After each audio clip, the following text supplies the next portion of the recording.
on this episode of the End of Tourism podcast. It's hard to say that, but I mean, the right to flying does not exist. The right to tourism does not exist. This is true. The right to tourism does not exist. I mean, tourism is not sustainable because you can't extend the model of tourism everybody thinks about to all the population. It's impossible. Welcome to the End of Tourism, a podcast about wanderlust, exile, and radical hospitality. For some, tourism can entail learning, freedom, or financial survival.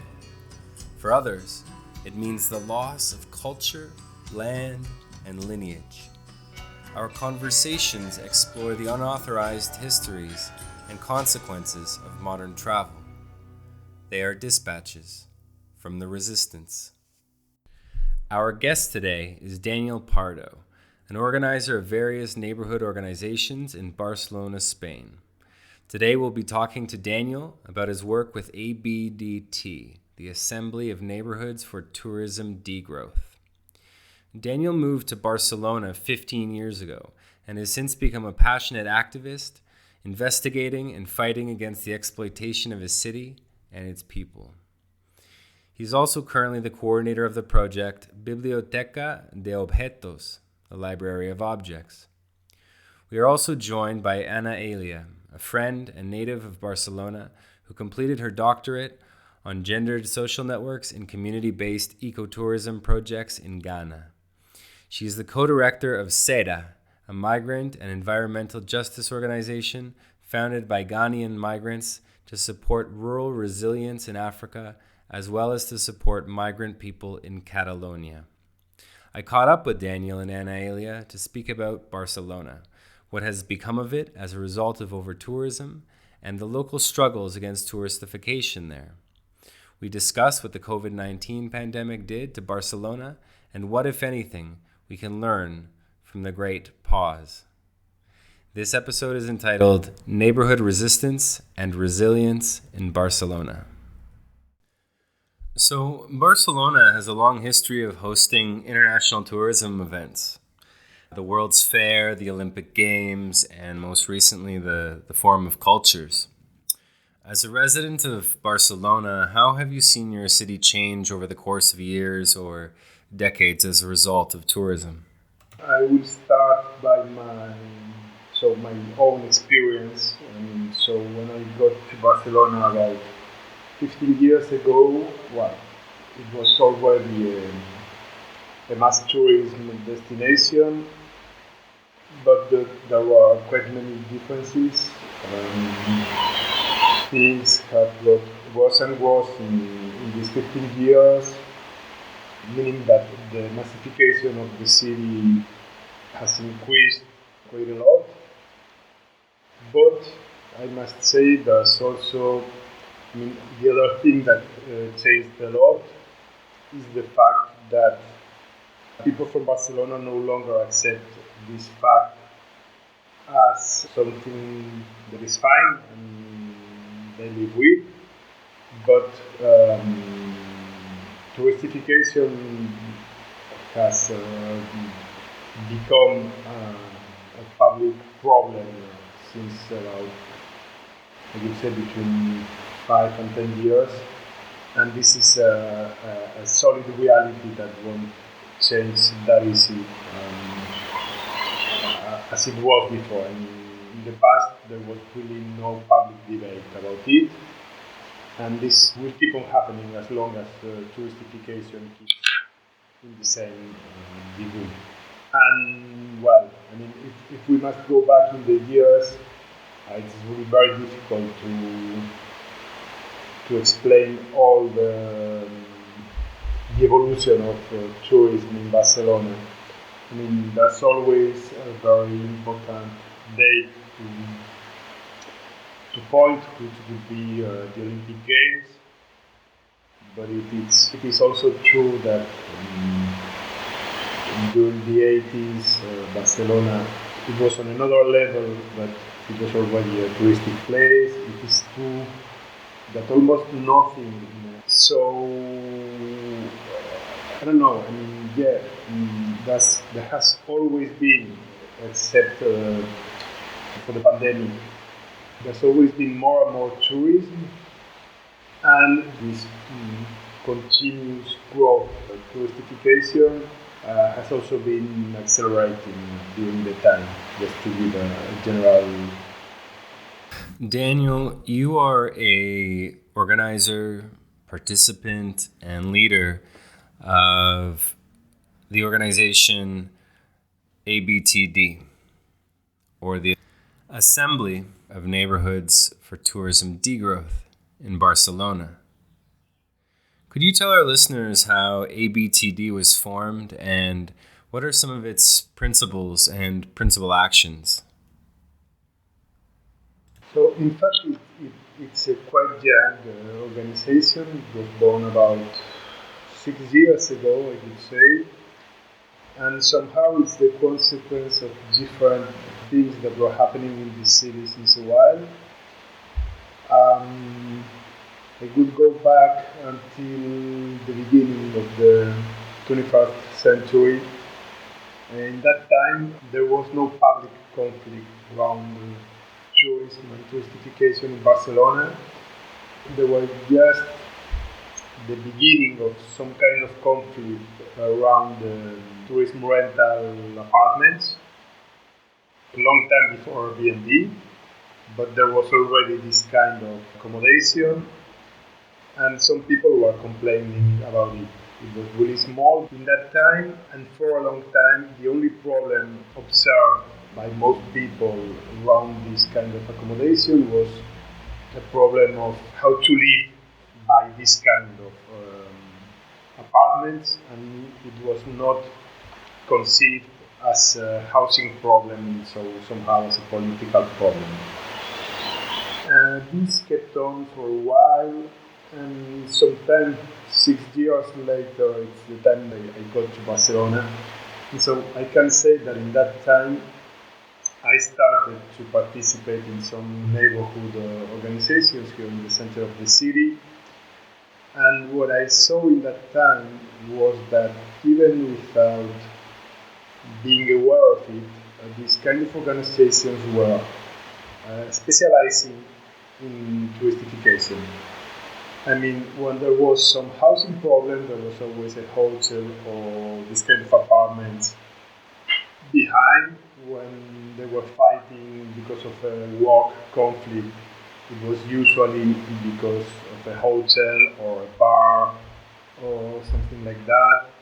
Or then, if there was some kind of urban planning conflict, it was because this planning was made specifically for a new hotel. I mean, somehow every kind of problems these organizations were dealing with in the center of Barcelona were very often related to touristification. But at the time, there wasn't a global view on these problems and the city as the victim of a touristification process. So for some years, these organizations, and me with them, learned a lot because we were working and dealing with these kind of problems every day. We started to create a more general critique on the issue. Obviously, this wasn't only happening in my neighborhood, but also in the one a little farther, and the other one, and maybe a little farther.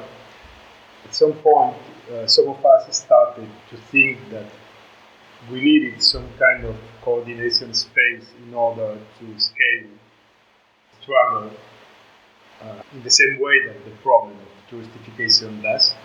Maybe not in the same way, because touristification and tourism industry are very global scale items, but at least trying to struggle at a city scale and no longer just a neighborhood scale. Anyway, this took a little time because we were just social movements and we lack of time always. And so just the fact of thinking about a new coordination space is just like, oh no, it's not possible. So for a long time, not for a long time, but for a few years, just knew it had to happen, but didn't make it happen.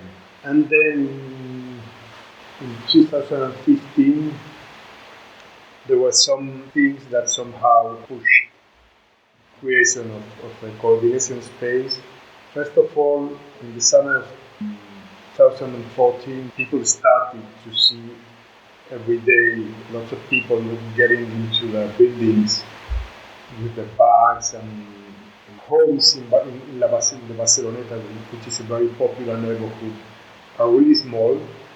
You can hear everything from everyone, and they were also very conscious that people were being fired out from their homes because of this, and at a certain point they couldn't stand it anymore, and they just started to gather every evening in the square, in the main square of the neighborhood, trying to find a solution to the problem. And they started to march all around the neighborhood and pointing out the agencies, the real estate agencies that were renting these apartments. And they were doing this in an incredible number of people. I mean, in a small neighborhood of about 15,000 people, every night there were between 1,000 and 2,000 people on the square. And this kept on for a month or a month and a half every evening. And everybody in the city started to say, well, maybe there's something happening with tourism in the city. So this was the first thing. There was also the fact that in other neighborhoods, in the 2015 city elections, there were two parties going to these elections, which had a critical point of view on tourism and touristification in Barcelona for the first time ever. I mean, the city governments in Barcelona historically managed the city, the tourism industry for the tourism industry. I mean, there has always been an understanding between private tourism sector and public power, really dangerous, I think, for democracy and for the population of Barcelona. It ruled the city for decades. So for the first time, there were two lists saying things clearly against this tourism model, and one of them took the power. So there were people in the city hall making a public speech from a power place, and really critical speech with tourism and touristification. So all these kind of things started to make people think.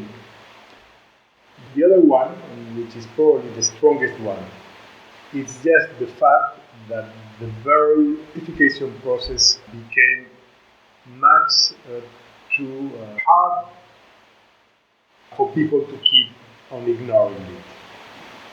I mean, who wasn't suffering from a housing problem due to touristification, a walking problem due to touristification, had some relative, had some friend, had somebody close who was suffering from that. And this is the context in which our organization was born. So we just called the people who had known in the previous years in assemblies about tourism in other neighborhoods, people we had crossed from other associations and so on. And we told them, well, we'd like to do this protest, this thing and everything.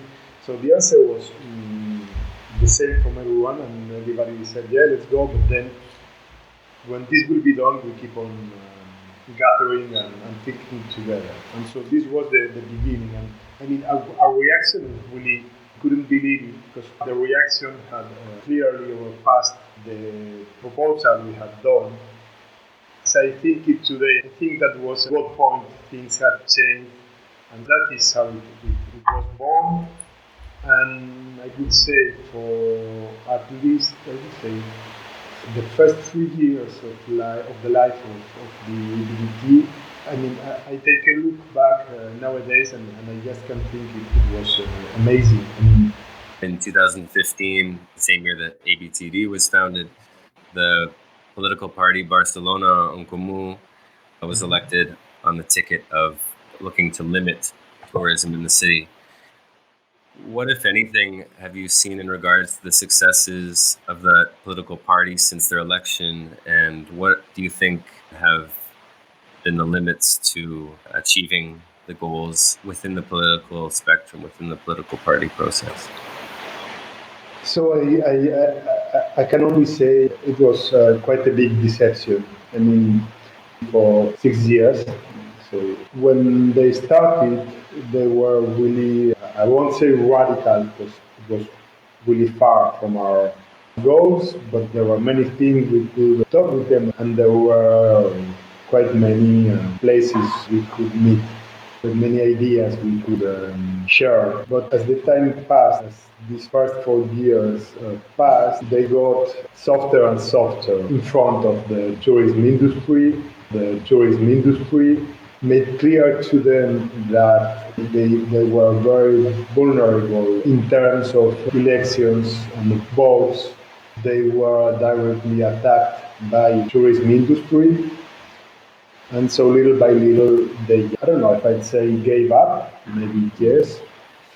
Still, they're more critical than nobody ever was from the city hall in Barcelona.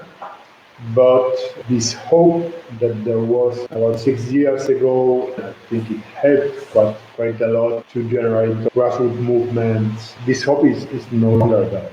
I mean, everybody knows much more about the consequences of mass tourism in Barcelona, and this is good. But I don't know if the chances for change are still there. I don't mean they disappeared, but some new things will have to happen in order to change things. When I was looking at the work of ABDT online, I noticed that the organization was previously called the Assembly of Neighbourhoods for Sustainable Tourism. And it has since become the Assembly of Neighbourhoods for Tourism Degrowth. Yeah. Would you care to offer our listeners, Daniel, the differences between degrowth tourism and sustainable tourism, and to tell us why you think that change in name was important for the organization? Yeah, that's quite easy. I mean, we never believed about the possibility of sustainable tourism in a short term in Barcelona. I mean, this first name was quite fake. Since the beginning, very much represented by the idea of tourism degrowth, but nobody talked about that in the city at the time, and we didn't want to be just rejected because of radicals. And so it was kind of a balance between what we felt we were and what we wanted to reflect outside. I mean, we didn't like it, but we thought it was a way to start to work, and I think it was positive because I think that quite many people, when they heard us for the first time, this thing of sustainable tourism, the problem was that we felt more and more comfortable with this. I mean, just because of ourselves, but also because we met other organizations which said, no, but we have nothing to do with someone who talks about sustainable tourism. I mean, well, to us, it's just a label, so it's a pity that we can work together. It didn't happen a lot, but there was this kind of feeling. And at a certain point, we just decided that the label of tourism industry was really old and old-fashioned since the beginning somehow. And on the other hand, we have been working with this concept of tourism degrowth for years, 3 years, and we thought we were ready to change this as we did, and I think we were right. And about the concepts, the first thing, which was really an internal process we did in our organization, I mean, I said that we are a coordination space for different neighborhood associations and collectives, and so we cover a big part of the map of Barcelona. And I think that this is somehow our strength. The fact that this organization is composed by several individual associations, each one of which knows very well its territory and its reality.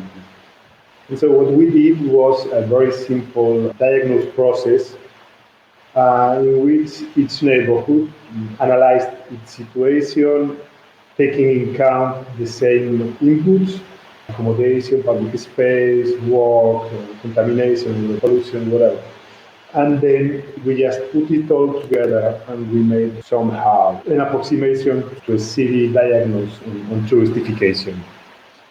And so the problems were more or less the same everywhere, but there were different degrees of affectation of these problems. This somehow it confirmed our perception, our most intuitive perception, which was that things had been going too far for a long time, and that the process had to be revived.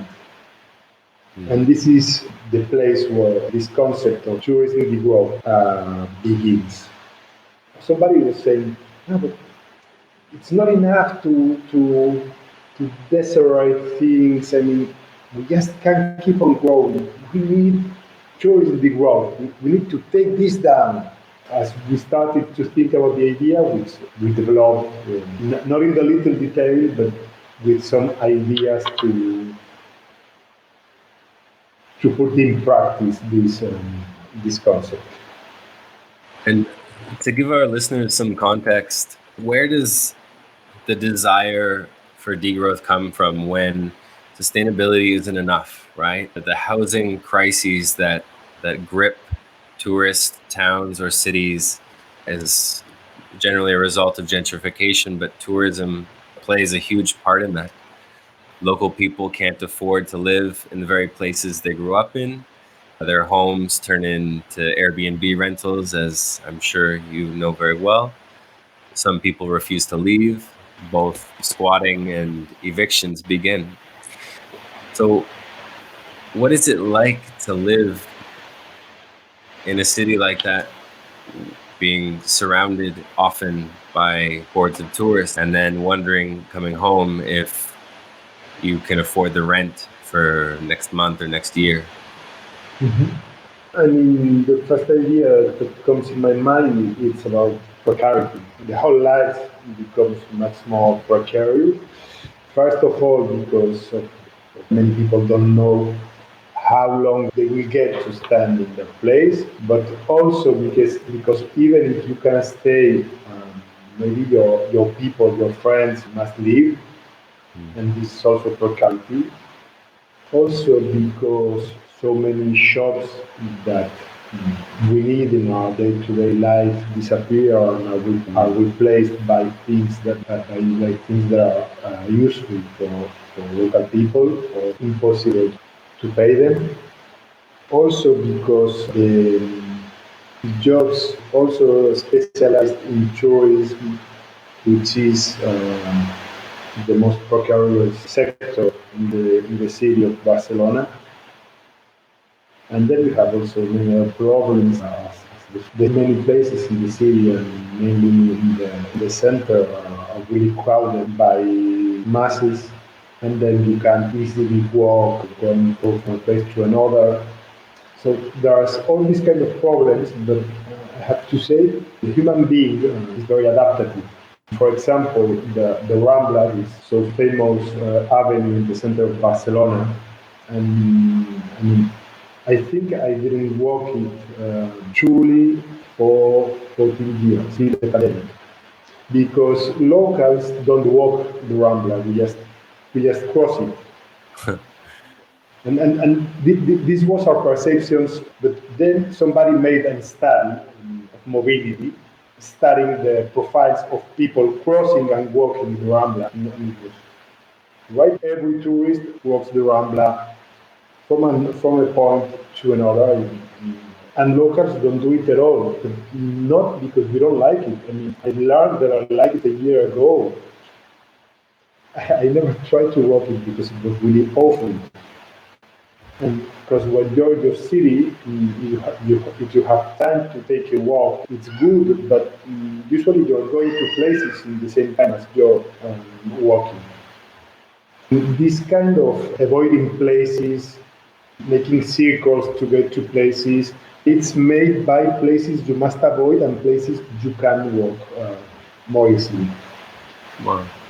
And you can take this kind of thinking pattern to other things in the city. I mean, I don't know, I'm just making it out right now. But, maybe you don't go shopping every day, but then you will go once every 2 days, because then you will suffer less. But I mean, you find yourself fooling yourself to avoid certain things you don't want to assume. Does that ring true for you as well, Ana Elia? Amen. Yeah, very similar. I avoid places, clearly. There's some neighborhoods where I've lived for many years outside Barcelona. I was living not in the country, and now that I've come back, I found myself going to the old merceria. How do you call the place where you buy thread and all of these? And I was just going to Santa Ana, and when I went there, I was calling my mom, where is this shop? It's no more. No. They moved it to a smaller place because the real estate was so expensive there. But that was the place of my grandma, where she would go, or a place where they would sell bacalao. Very common in the more touristy part. And my mom said, oh, let's go buy this. And when I went there was a footwear shop or something that is like, who buys these things? And clearly it's not for the person who lives there. No matter where you come from, no matter where you're born, it's not for the local person who makes their life there, take kids to school. I used to go with my friends down to have a drink, or like the typical bar, like with the metal chairs. I don't know. And now it's all fancy. It's super fancy. We don't go there. We don't identify there. I mean, it's not everything bad, but there are moments that you realize, I don't recognize this place. And changes are good, but maybe some of the changes should take into account what is good for the people who live their lives there and want to drink water from the fountain and want to be quiet at night and walk around the street. But yeah, very similar to what Daniel is saying. Yeah. I'm reminded of a concept which is the right to the city, derecho a la ciudad. And I'm curious if that's something that's utilized in the philosophies of ABTD, Daniel. Yeah, I mean, we don't usually use the term, but we know the concept, and it's very related to our way of thinking. But I must insist, you won't find it often on our texts. It's interesting because it's the concept that can easily include right to housing and our struggle. It's a very usual alliance. And so this is a concept that fits very well because it can take both of them at the same time. Thank you. This might be new to me, but it seems that ABTD, like other social movements, especially here in Oaxaca, they use the public forum or asamblea, the model of meeting and decision making. I would love it if you could offer our listeners a little bit about how the assemblies work and how they've influenced the organization and its action. Yeah, I mean, well, we're an assembly, but somehow we're not an assembly of individuals, but an assembly of collectives. So since the beginning, we thought that we chose a high meeting frequency, meaning once a week or something like that. We wouldn't live long. Since the beginning, we meet once a month. For years, this happened physically. We met in a place the first Monday of every month. Since the pandemic, we've been doing this on the video conference, and for the rest of the time, we just contact and talk mainly through email. And so the interesting thing is that working like that, you don't need everyone to be in the assembly. You just need a minimum of one for every neighborhood organization. We have a list of the subjects to deal with, which are shared before and which is constructed collectively. By its own, every association takes a position on these things, which is taken to the assembly by one, two, or three people. When there's a debate, sooner or later, the global position is clear. There are not really fights or competitions to win a decision. So we work mainly like that. Then this for the assembly. Then when there are important issues, maybe foreign action, it may be we're working on the amendments to a new law, or because we're organizing an event created specifically for a precise goal. The assembler is, I would say, a classical model. It has its defaults, which are mainly not big speed, but on the other hand, the decisions we take are quite solid. I'm curious what the plague did to Barcelona as a result, and Barcelona as a tourist city. We know that tourism more or less died temporarily during that time on a global scale. But what happened in Barcelona, and what lessons can we learn from the year in which tourism was put on pause? We didn't learn a thing.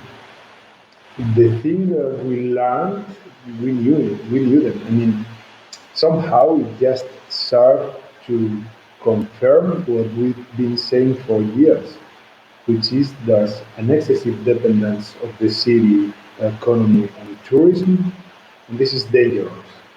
And we always repeat the same thing. 2017, there was a terrorist attack on the Rambla, and everybody was really scared that it would stop tourism in Barcelona. And suddenly I mean, not us, I mean, even the tourism sector started to talk about diversifying, about searching other models, and we were really amazed, surprised.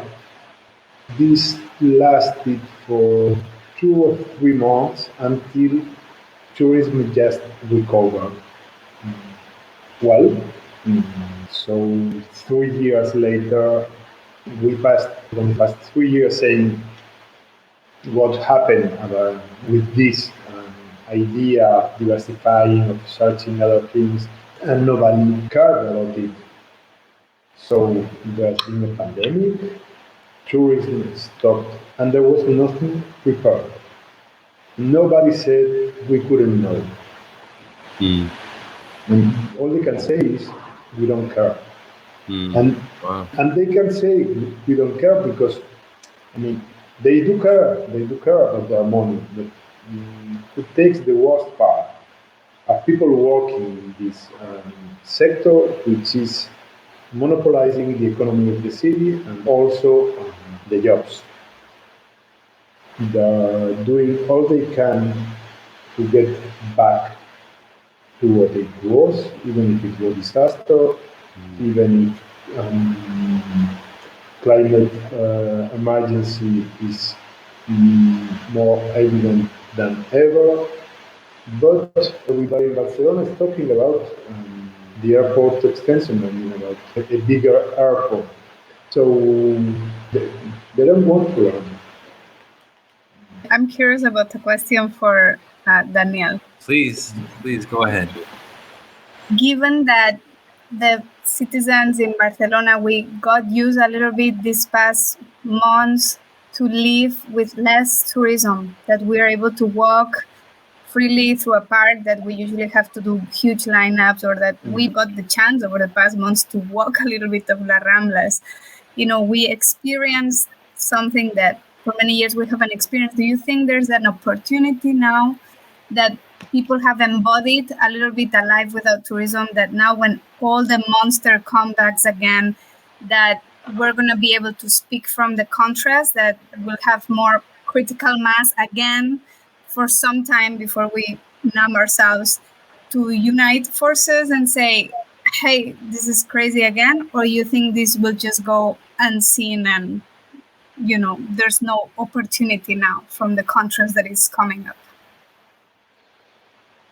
So I don't have a clear answer because the touristification process has been a very progressive thing.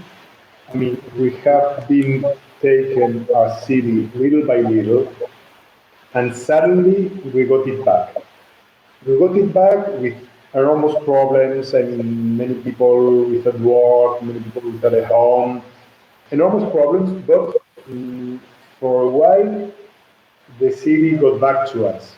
And this is a feeling that, for example, I hadn't known in Barcelona, that people I know who were born here hadn't known for decades. And there's a big joy in getting back those places and that city. And to me, there's a hope in the fact that if things change back too quickly, people can really feel very angry and maybe also know how to organize. But on the other hand, the economic situation makes it very easy for the lobbies to say, well, sorry to bother, but that's an urgence. And do you have another idea? Mm-hmm. No, so let's make tourism. This will be the deal. I've wondered about this quite a bit, also living in a tourist down here in Oaxaca, and what happens if tourism disappears tomorrow, and if our inability to come to that question as a blessing happens as a result of our lack of imagination or the loss of imagination. In Barcelona, a city with, at least in pre-pandemic numbers, something like 30 million tourists each year in a city that has 1.6 million residents. In every possible understanding of the word, this is unsustainable. And what often happens, or seems to be happening now, is a rise in what's often referred to as tourism phobia, or the fear of the stranger, xenophobia, because certainly in the last 10 years in Southern Europe, along the Mediterranean coast, there's a huge amount of refugees entering Europe, as well as tourists. And in some places there's hatred for the refugee, in some places there's hatred or fear of the tourist. And so I imagine you both see this in Barcelona, and I wonder, how can movements like ABTD work to degrow tourism while not feeding the fire of racism or xenophobia? We ourselves, we've suffered often attacks of being pointed like tourismophobics. We had to use too much time to explain it and deny it. And in fact, our conclusion is that, in fact, tourismophobia does not exist. It's just a propaganda campaign from the tourism sector in order to deviate the attention. No? As by chance, this concept and this campaign happens in a moment when the hegemony of the tourism industry is being questioned strongly in many places in South Europe. And as by chance, in that moment, they start to talk about tourismophobia, and as it happens, very usually, very often in the history, following a very usual pattern, which is blaming the victims. I mean, it's funny that a hotel owner tell me it's my problem. It's because of me, not because of him. But one thing I must say, I mean, one thing we always say is we're not against tourism just because we are against this volume of tourism because it is too much, because the economy of the city is too much concentrated in it. And if we were a touristified city, but the city exploited by a petrol platform, we would probably be fighting against petrol industry. And this is the idea. I mean, in the kind of industry, we don't choose it because the city has been chosen by an industry to make profit, and it's being exploited as if it was petrol. So the important thing is, coming back to tourismophobia, I understand perfectly someone who is suffering from touristification because of noise in the night, because people are being fired from their neighborhood, because their life is getting worse and worse. And I can understand the people who turn against tourists because I think it's a natural reaction. But I think this has been a major role as ABDT through the years is to explain to the people they should point their anger and their strength against the industry and not against tourists. This is more difficult because it's much easier to talk bad about tourists or even to insult them, but this will never produce a change. And so the important thing is to turn against the true guilty of the situation, the true responsible. Tourism to me seems like an industry fundamentally based both in consumption and specifically in a way of evading responsibility, personal or otherwise. If that's the case, do you think the industry can be improved, or do we have to begin imagining completely different ways of traveling or other ways of learning about other places? So, to me, I mean, yeah, we should change our way of tourism and consumption. I've done it myself. But to me, this is not the point. I mean, it's not about consumption, it's about production. And it's, to me, the focus must go on the production. And it's about public control of private sector based on democratic decisions by the people. I mean, and people might have all the information they need in order to choose. It's good to talk about that and to generate that debate, but I think that the problem is quite more urgent, and I think that public administrations must really control the tourism markets. It's hard to say that, but I mean, the right to flying does not exist. The right to tourism does not exist. This is true. The right to tourism does not exist, and tourism is not sustainable because you can't extend the model of tourism everybody thinks about to all the population. It's impossible. You are living and you are traveling and you are touring very, very longer than our possibilities.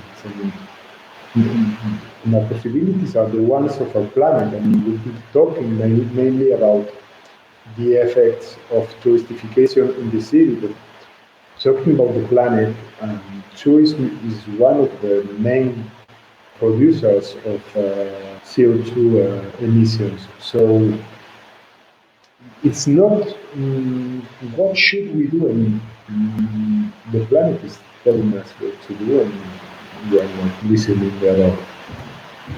Thank you, Daniel. So, for our last question, I'd like to ask you about the other movements that you've met in your time with ABTD. What kind of solidarity with other similar movements for degrowth tourism have you encountered, and is there work happening between them? There has been.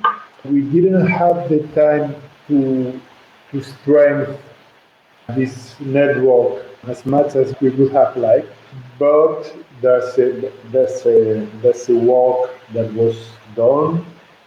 There's a network, and there are so many marvelous people. I had the chance to meet in the South Europe 3 years ago, before a network called South Europe Against Touristification. We've met physically twice. Once here, and there were grassroots movements from Lisbon, Porto, Sevilla, Majorca, Canaries, Valencia, Madrid, Barcelona, San Sebastian. From Italy, there was Naples, Rome, Milan, Geneva, and maybe some other one from the south. Yeah, it was about 25 cities from the cities and territories from the South Europe. Not all of them were totally active, but all of them were interested in knowing what was happening. It was fun to know why we chose this name, South Europe. There's a geopolitical shared condition in the South Europe. Portugal, Italy, Greece, Spain, which were the bad behaving countries in Europe, macroeconomically speaking, which are the countries who most suffered the economic crisis of 2008, and which have been becoming the holiday part of the first world, the global north. And I mean, it's a collective thought. We haven't been thinking about why we chose this area, this region, no? as an identity. But in the moment when somebody pointed on it, it was very natural to explain to ourselves that there was this cultural identity related to the role this area is playing in Europe and in the world. The fact that these countries have been suffering the economic crisis in a stronger way than others, I think it is related to the fact that it's becoming the vacations park. Because how can you better exploit a territory in this touristification way? Well, people are suffering from a crisis. They will probably be ready to stand more than if they were. Wow. Well, it must be something to know as a collective and as individuals and as residents of cities in Southern Europe that you're not alone, that there are others with their strategies and that work together on a regional basis and not just on a local basis. Mm-hmm. Well, that brings us to the end of the interview. Ana Elia, do you have anything to add or to ask? I'm very grateful for having been mostly witnessing this conversation, learned plenty from Daniel, and I'm very glad for the work that you do, and it's super inspiring. And as a citizen here, makes me want to do more. So thank you so much, and thank you, Chris, for drawing this conversation into happening. Well, may this be an opportunity for our listeners to know that there's people in the world who are working and honoring their cities and their towns and their cultures in good ways, and that they're not alone. And, whether you're people who work in the tourism industry, whether you're tourists or whether you're activists, this is an example of what we can learn from. So thank you, Daniel, for joining us today. And thank you both for your willingness to speak and to speak in English in languages not your mother tongue. Thank you again, Daniel. Thanks to you. My pleasure. Blessings on your day and your holidays today. Thank you for listening to this episode of the End of Tourism podcast. If what you heard had its way with you, if the arrows hit their mark, click subscribe on Spotify, Apple Podcasts, or wherever you're listening. To go deeper, join us at theendofTourism.com and follow us on social media under the handle The End of Tourism. Until then, farewell, friends.